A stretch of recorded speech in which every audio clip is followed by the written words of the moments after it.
जय यीशु की। मैं हूं प्रियंका डामोर और आप देख रहे हैं रेडियो वेरितास एशिया की हिंदी सर्विस। कलीसियाई समाचार में आप सभी का स्वागत है। कलीसियाई समाचारों में प्रमुख हैं। पोप लियो ने पूना धर्म प्रांत के लिए नए धर्माध्यक्ष को नियुक्त किया।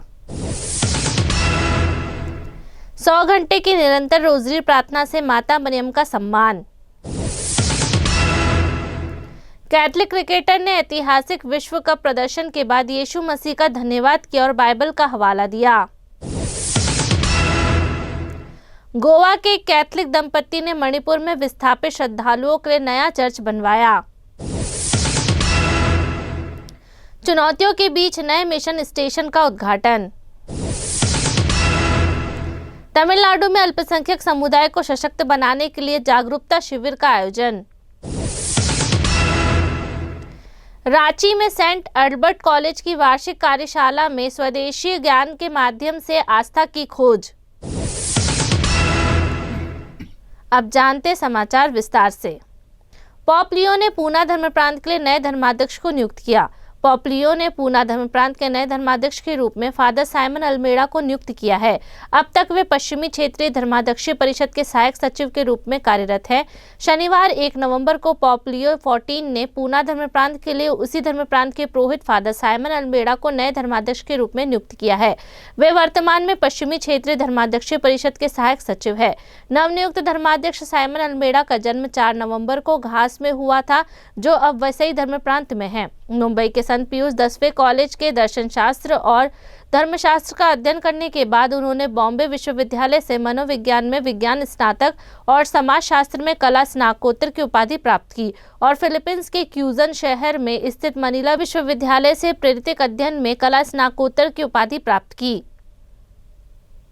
100 घंटे की निरंतर रोजरी प्रार्थना से माता मरियम का सम्मान। तमिलनाडु के चेंगलपट्टू स्थित विमला प्रांत की सेंट थेरेसा की कार्मेल सिस्टर ने 21 से 25 अक्टूबर तक माता मरियम के सम्मान में 100 घंटे की निरंतर रोजरी प्रार्थना का आयोजन किया। अपने 5वें वर्ष में इस आध्यात्मिक कार्यक्रम का विषय था रोजरी प्रार्थना करने वालों को शैतान छू नहीं सकता। यह समारोह 21 अक्टूबर को पवित्र मिस्सा के साथ शुरू हुआ, जिसकी अध्यक्षता चेंगलपट्टू धर्म प्रांत के धर्माध्यक्षीय विद्यालय के सचिव फादर क्रिस्टुराज ने की। उन्होंने रोजरी को एक बंधन जो हमें माता मरियम से जोड़ता है और एक ढाल जो हमारी रक्षा करती है बताया। लगभग 30 सिस्टर्स और आम लोग उद्घाटन मिस्सा में शामिल हुए।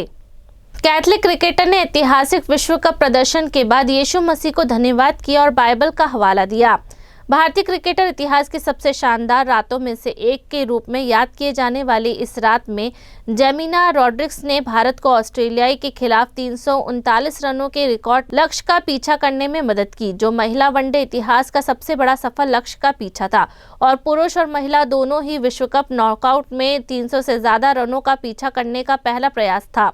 लेकिन जब दुनिया को खुशी की उम्मीद थी, जेमिना की पहली प्रतिक्रिया विनम्रता और विश्वास से भरी थी। सबसे पहले मैं ईसा मसीह का धन्यवाद करना चाहती हूँ, क्योंकि मैं यह सब अकेले नहीं कर सकती थी। मुझे पता है कि उन्होंने आज मुझे जीत दिलाई है, उन्होंने प्लेयर ऑफ द मैच चुने जाने के बाद कहा। भारतीय अदालत ने धर्मांतरण के आरोपी अमेरिकी नागरिक और 2 अन्य को जमानत दी। महाराष्ट्र की एक जिला अदालत ने राज्य में एक प्रार्थना सभा के दौरान हिंदू ग्रामीणों का धर्मांतरण करने के प्रयास के आरोप में गिरफ्तार एक अमेरिकी नागरिक और 2 ईसाइयों को जमानत दे दी है। अमेरिका के 58 वर्षीय जेम्स लियोनार्डो वॉटसन और स्थानीय निवासी 42 वर्षीय गणपति स्प्रे और 35 वर्षीय मनोज गोविंद कोल्हा को 3 अक्टूबर को हुई उनकी गिरफ्तारी के लगभग 1 महीने के बाद 30 अक्टूबर को थाने जिले के कल्याण जेल से रिहा कर दिया गया। उनके वकील अनमोल शिंदे ने कहा, अदालत ने जमानत तब दी जब उन्होंने तर्क दिया कि इन लोगों को धर्मांतरण के झूठे आरोप में हिरासत में लिया गया था। 29 अक्टूबर को अपने आदेश में भिवंडी जिला एवं सत्र न्यायालय के न्यायाधीश NL काले ने कहा कि अधिकांश जांच पूरी हो चुकी है और कथित अपराध के लिए आजीवन कारावास या मृत्यु दंड का प्रावधान नहीं है। अदालत ने कहा, आवेदकों को सलाखों के पीछे रखने से कोई सार्थक उद्देश्य पूरा नहीं होगा। अदालत ने इसे विवेक का प्रयास करने और आवेदकों को शर्तों के साथ जमानत पर रिहा करने का उपयुक्त मामला बताया। गोवा के एक कैथलिक दंपति ने मणिपुर में विस्थापित श्रद्धालुओं के लिए नया चर्च बनवाया। पूर्वोत्तर भारत की हिंसाग्रस्त पहाड़ियों में आशा और उपचार का एक शक्तिशाली संकेत उभरा है।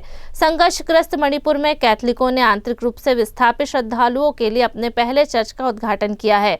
यह एक ऐसा आश्रय स्थल है जो गोवा के एक कैथलिक दंपत्ति जेरोमिना परेरा और उनकी पत्नी पी मैरी की उदारता से संभव हुआ। सेंट थॉमस पैरिश के अंतर्गत सेंट जोसेफ यूनिट चर्च का आधिकारिक रूप से आशीर्वाद और उद्घाटन 18 अक्टूबर को चुराचांदपुर जिले के सिग्नाटा कस्बे में मुनपी गांव में किया गया।